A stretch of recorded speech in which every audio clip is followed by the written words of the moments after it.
Hello, friends. I this beautiful ocean-like line you see behind me is the wall of my hotel room. I think I'm the first person in this room ever. It feels like a brand new hotel, which is kind of cool. And I had a kind of an interesting follow-up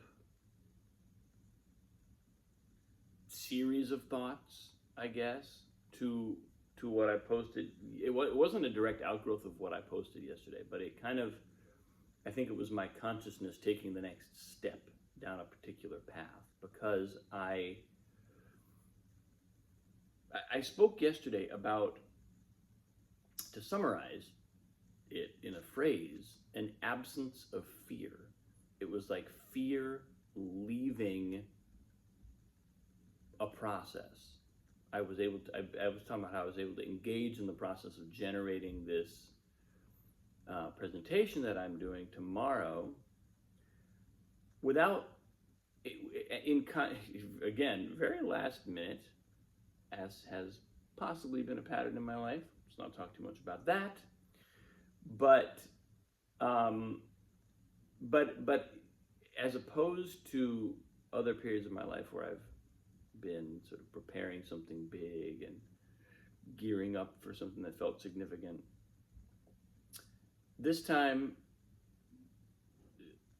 I just felt like I've been able to healthily digest any of the doubt, fear, stuff that has come up in the process. I've been able, it literally feels like digestion. It feels like, oh, that's there, but I know what to do with that.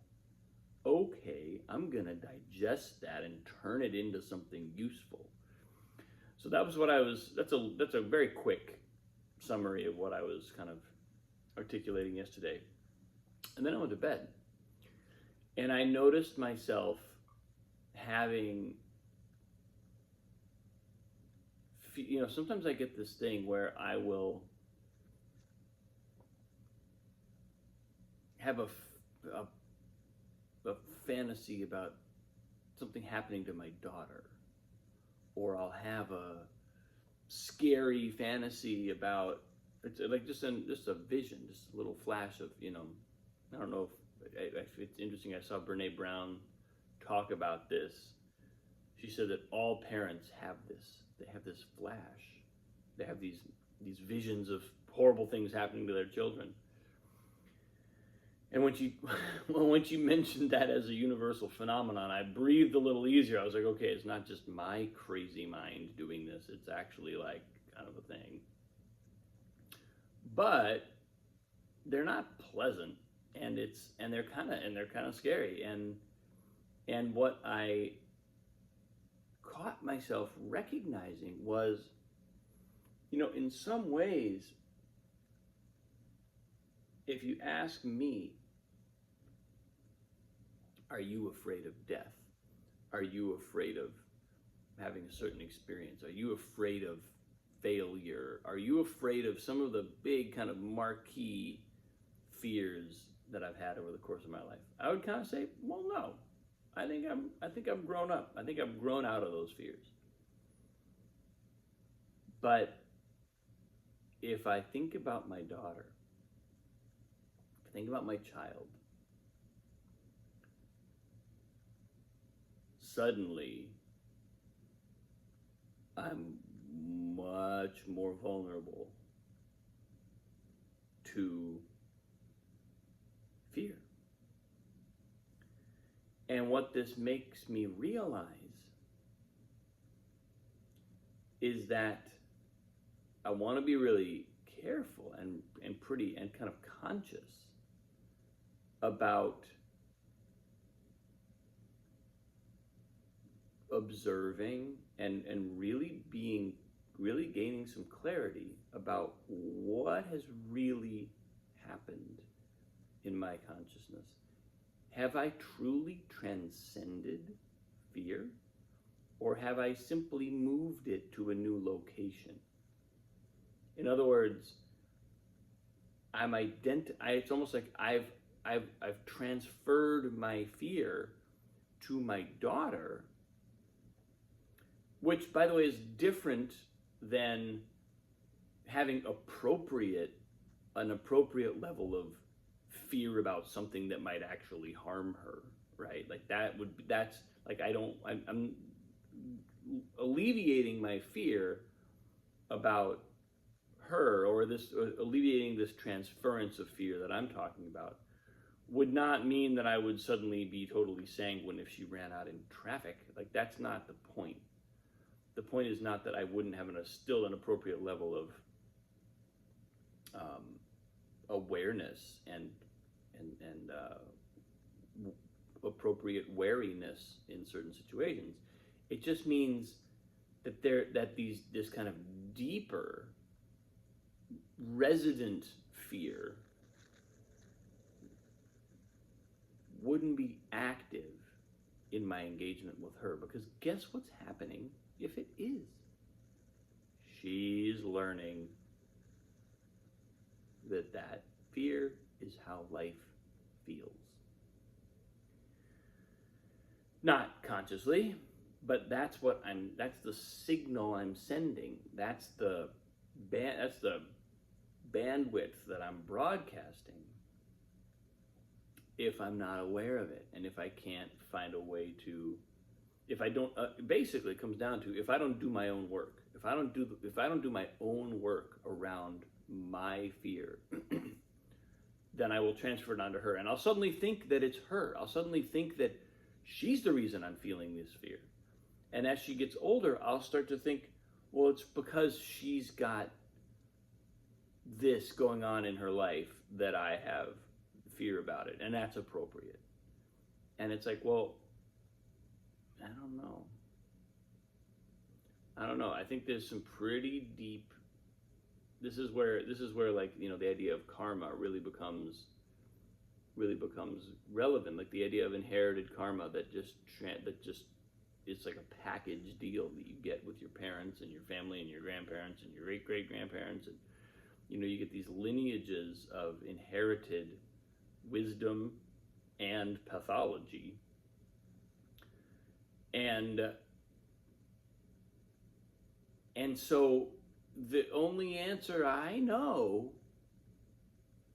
is to become conscious of it, to actually realize what's happening, and to read my own signals with a degree of care, so that I can see, I can actually observe, oh, that's what I'm doing.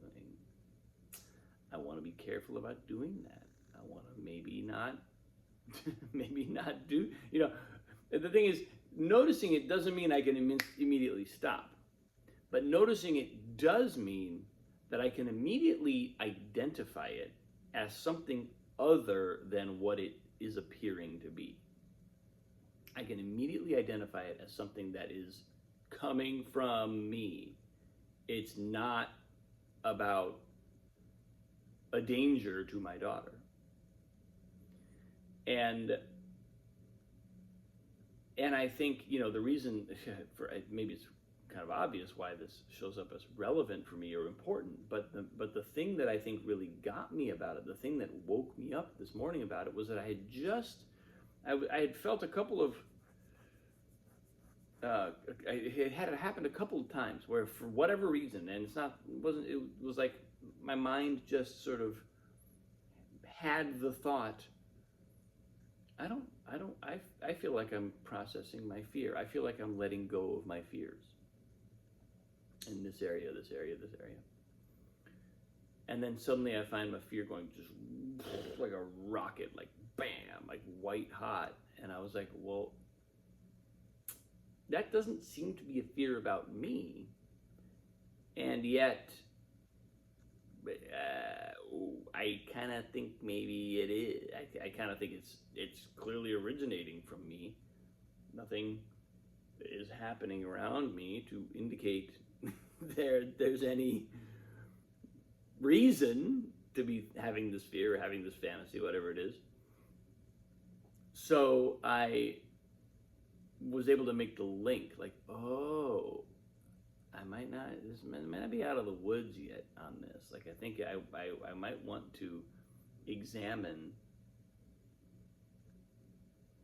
what's really happening, like what's truly going on.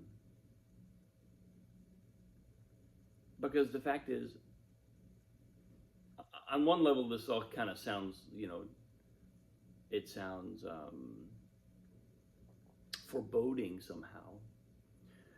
But the truth is that the actual sensation that I get, the felt sense that I get when I have this recognition, is that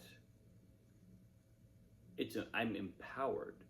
It means to understand where our fear is coming from, and to truly get that, and to truly acknowledge that and accept that, is basically a feeling of taking responsibility. It's the feeling of really and truly taking hold of our own karma and saying, I'm gonna deal with this. I'm not gonna let this create the illusion that it's about somebody else or something else outside of me. I'm gonna take it in and digest it myself. And it's an indicator, experiences like this are an indicator that there's more work left to do, but they also allow us to not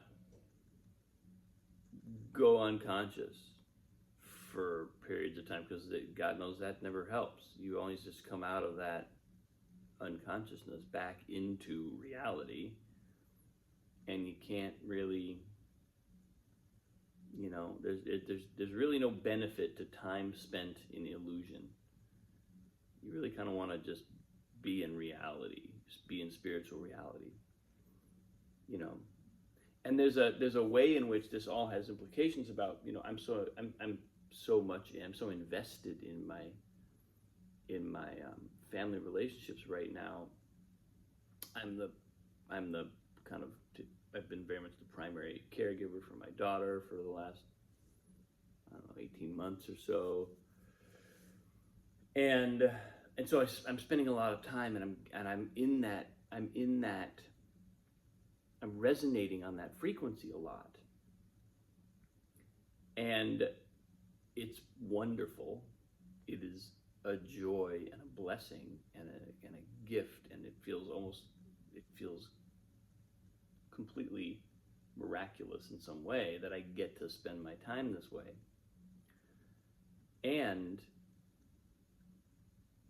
it's important that I do my own spiritual work, that I continue to do my own spiritual work and remain really, in that sense, autonomous. That I don't confuse what's my work as an individual, as a spiritual being, maintaining my spiritual integrity and psychological integrity, because those things are they're pretty linked. It's hard to have spiritual integrity if you don't have real kind of psychological savvy and good health. How do I maintain, not how do I maintain that? It's making sure I don't conflate those two things. There's an overinvestment in our familial relationships that can happen, where all of a sudden we think that the things happening in them are happening in them, and we're not, and we're just managing that or helping with that, and really what's happening is we have transferred our own stuff onto them, and now our stuff is running the show. And until we can withdraw, until we can come back to that, like, this is mine thing, we're gonna make a mess, and they're gonna have shit to deal with that they will hopefully one day gratefully say, I understand my parents. But in the meantime, they'll be confused, and they'll be like, "This isn't what? They'll feel the injustice of it. That's the thing, this is how karma works. This is how karma has worked for, I'm guessing, millions of years. I don't know. I don't know why it's never not worked this way. But the more conscious we become, the more individuated we become, the more we realize, hey, wait, this is actually not mine. That's yours. Keep your shit. I'll take my shit. Like, let's be clear here. And of course, we can't do that perfectly. But the more conscious we become, the more we want to do it cleanly. The more we know. We just can't help but observe when something is really mine, when something's really theirs, when something's, we can't help but start to observe the origins of karma a little more, and the who's allocated, what's allocated for whom. Once you start to see that, you gotta take it on. There's really no other way to deal.